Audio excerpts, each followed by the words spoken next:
So yeah, 2 weeks ago, I ruptured my Achilles tendon. Not sprained, not torn, ruptured.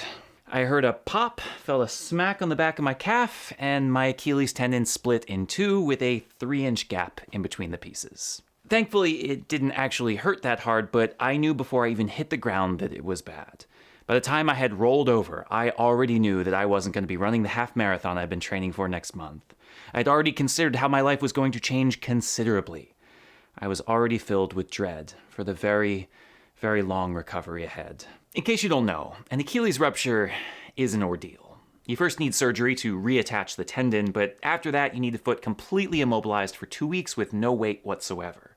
After that, it's a good 2-3 months in a boot before you can even start physical therapy to build back the strength.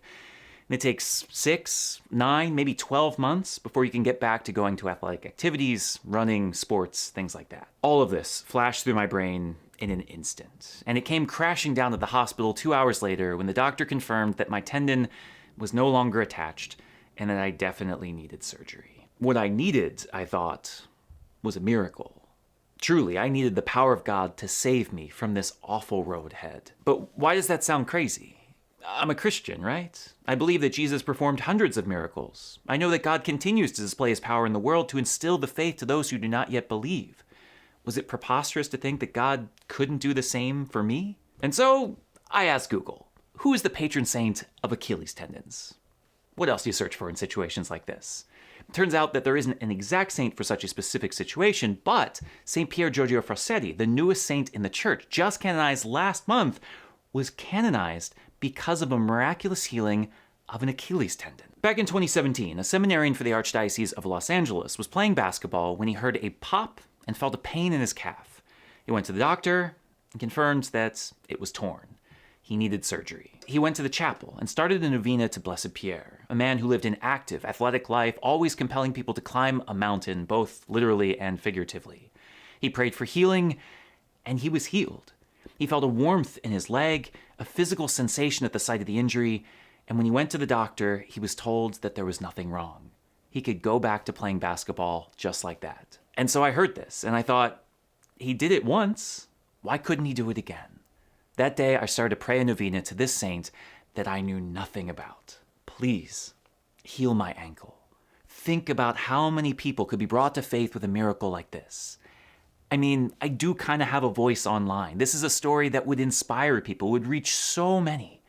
Heal me, Lord, and I will sing your praises to the ends of the earth. Well, obviously, I was not miraculously cured of my ailment. I had surgery last week, and I've begun my long, ordinary, and somewhat painful road to recovery. Most of you watching may say that I prayed to God and he didn't answer, or at the very least, he said no, and that there's no reason to sing his praise in this situation. And yet that's exactly what I'm here to testify to. The healing power of God, despite not receiving the miracle I asked for. It is true that I was not cured, but I feel profoundly heard by God. I find my faith renewed and invigorated through this process, and even though there was no miracle per se, I believe without a doubt that God answered my prayer and healed me just the way I needed to be healed. You see, the novena I did was more than just a simple prayer. It included a brief biographical story of St. Pierre each day, drawing on different aspects of his life. Admittedly, I started off rather shallowly, going to a random saint with demands, treating him like a machine that I was entering my token to get a prize. But as I went on day by day, my approach began to change. I found myself truly inspired by this man who lived an incredible life. I found myself not only impressed by the life he lived, but wanting to be more like him. This was a man who had a great vitality for life, always active and always encouraging others to be active as well, hiking mountains and going on adventures. He was someone who, even as a teenager, was a natural evangelist, bringing his friends to the faith. He was someone who cared deeply for the poor, often giving away his bus money for the hungry and walking home even as a boy. More than anything else, what convicted me was how his life ended. At the age of just 24, he contracted polio and was left bedridden, debilitated, and without hope for a cure. And yet, even though he found himself on his deathbed, suffering and facing his own demise, his biggest concern was to ensure that the poor people he had been taking care of would have someone to take care of them when he was gone. Even in his dire need, he was caring about others more than himself. That is a saint. And not who I am right now. It was like being pierced through the heart. What am I doing? I'm praying for myself only? For 4 or 5 days straight, I had done nothing but think about my own concerns, felt sorry only for myself.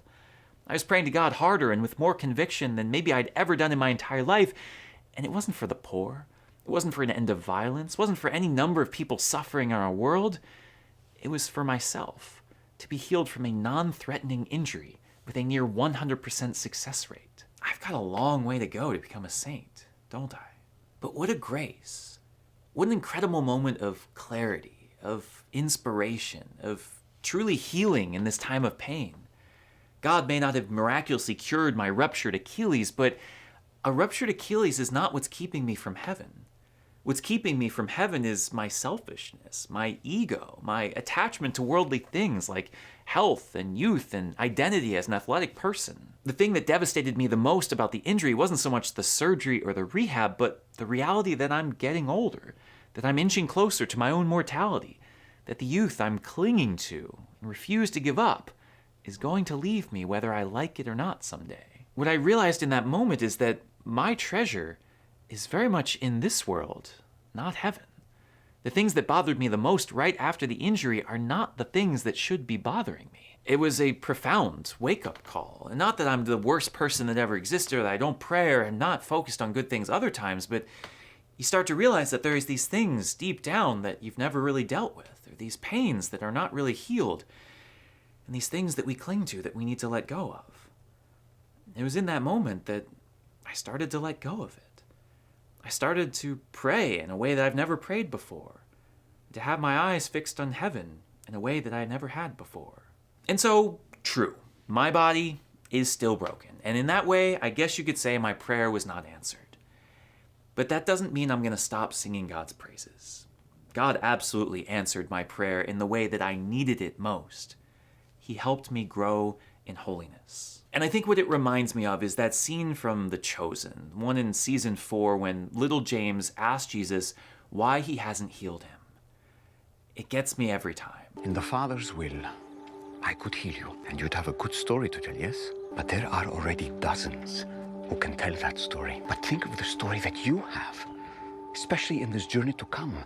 If I don't heal you, to know how to proclaim that you still praise God in spite of this, to know how to focus on all that matters, so much more than the body, that you can be patient with your suffering here on earth because you know you'll spend eternity with no suffering. Not everyone can understand that. So many people need healing in order to believe in me, or they need healing because their hearts are so sick. That doesn't apply to you. Maybe that's my story now. That scene just kept playing over and over in my head as I prayed for this cure. That there are people in this world who have stories of healing, and how nice it would have been if I would have had one as well, but maybe my call is to something different. Maybe it's to show how to praise God in spite of this, to focus on what matters more than the body, to show people how to be patient in suffering, and even more to be joyful, truly joyful and thankful for my life and everything in it, even with this pain and suffering, because I know that God is with me always. I can tell you with absolutely no guile whatsoever that I feel closer to God and more committed to living a holy life now than before my injury, and that it is not despite this injury, but precisely because God has been with me through it all. It may not sound miraculous, but what is a miracle other than an extraordinary event that gives faith, that proclaims the wonder of God, and heals someone who is broken? I may have had a body before that was not broken, but I believe my heart and my soul was. And it may not be perfectly put back together yet, but I know that my God is healing me, that I can deal with an Achilles injury if I know where I'm going and I know who's leading me there. My body may not be cured yet, but my heart is, and my spirit has been lifted. Praise God for his wonderful works.